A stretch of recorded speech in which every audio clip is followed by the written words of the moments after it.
നമസ്കാരം. കേരളത്തിലെ റോഡുകളുടെ ശോചനീയാവസ്ഥയെക്കുറിച്ചുള്ള റിപ്പോർട്ടുകളും വാർത്തകളും നിരവധി തവണ പുറത്തു വന്നിട്ടുണ്ട്. പക്ഷേ കാര്യമെന്തുണ്ട്? റോഡുകളുടെ അവസ്ഥ പഴയതുപോലെ തന്നെ. റോഡിലെ കുണ്ടിലും കുഴിയിലും പെട്ട് നിരവധി പേർക്കാണ് ജീവൻ നഷ്ടമാകുന്നത്. ഓരോ ദിവസവും അത് സംബന്ധിച്ച വാർത്തകൾ നമ്മൾ കാണുന്നതുമാണ്.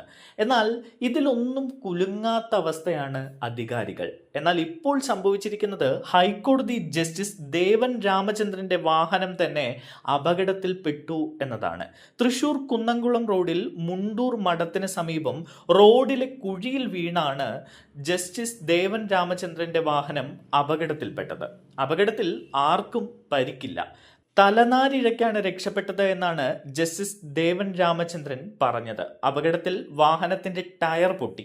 ടയർ മാറ്റിയ ശേഷം ജസ്റ്റിസ് ദേവൻ രാമചന്ദ്രൻ യാത്ര തുടരുകയായിരുന്നു.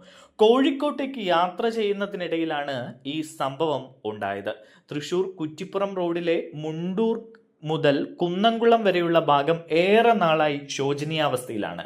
ഇത് സംബന്ധിച്ച് നിരവധി വാർത്തകൾ പുറത്തു വന്നതാണ്. എന്നിട്ടും ഇതിനൊരു പരിഹാരമായിട്ടില്ല. ഈ റോഡിലാണ് ജസ്റ്റിസ് ദേവൻ രാമചന്ദ്രന്റെ വാഹനവും അപകടത്തിൽപ്പെട്ടത്.